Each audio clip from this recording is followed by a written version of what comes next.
काठ माफिया को धमक भयरे अधा रहीगला चोरा चढ़ाऊ संदेह घेर करंजिया वन विभाग चढ़ाऊ।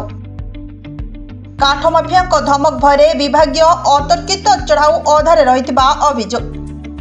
खबर प्रकार मयूरभंज करंजिया बनखंडर सिंगड़ा सेक्शन अंतर्गत चढ़ईफल ग्राम वन विभाग और पुलिस मिलित चढ़ाऊ 17 ट्रैक्टर सागवान काठ गंडी जबत कर जार आनुमानिक मूल्य प्राय 50 लाख टंकार ऊर्ध्व हेब। पूर्व निर्धारित कार्यसूची प्रकार 2 सेक्शन सशस्त्र पुलिस बल सहित करंजिया डीएफओ श्रीकांत नायक करंजिया और एसडीपीओ नवकृष्ण नायक नेतृत्व में 3 जन एससीएफ 4 जन रेंजर 10 जन फरेस्टर एही चढ़ाऊ सामिल होइथिले। किंतु चढ़ाऊ स्थान रे एक बेआईन करतकल चालुथिबा एवं बहु व्यक्ति बाड़ी और घर निकट रे जमा रखा जाइथिबा काठ को जबत करि नथिला वन विभाग।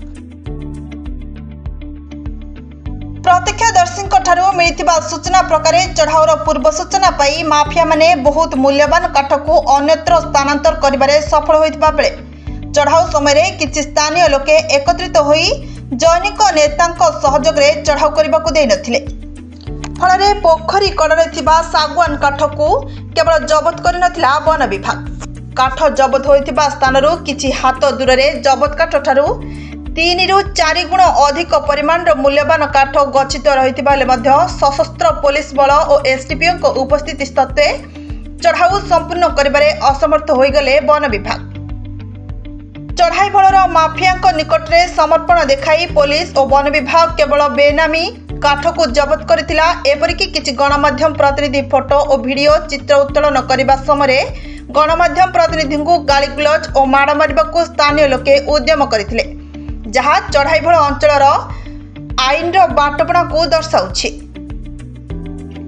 एते परिमाण काठ आसिला कोठु? वन विभाग और पुलिस एते वर्ष धरी बेआईन काठ कारबार रे पेंठस्थली पलटिथिला ताहाकू नै 2 विभाग अधिकारी जानतरे कारबार हेउथिबा नै संदेह प्रकाश पाइछि। एही चढ़ाऊ विफल हेबा परे अंचलर माफिया मनोबल वृद्धि पाइछि। सेमाने एबे काहारी को खातिर करबा मूड रे नाहंती। स्वतंत्र केंद्रीय महिला और पुरुष सशस्त्र बल और उच्च क्षमता संपन्न मजिस्ट्रेट और अधिकारी उपस्थिति रे चढ़ाऊ हेले एही अंचल प्राय 100 ट्रिप रु अधिक काठ और अन्य आपत्तिजनक सामग्री जबत होई परिबो बोली साधारण रे दाबी हेउछि। तुरंत कौनसी बड़ पदक्षेप ग्रहण पूर्वक कार्यानुष्ठान ग्रहण निमंते स्थानीय जनसाधारण मुख्यमंत्री मोहन माझी और जंगल और परिवेश मंत्री गणेश राम सिंह खुंटिया को निवेदन करिसेंति। Bureau report Subhadra news.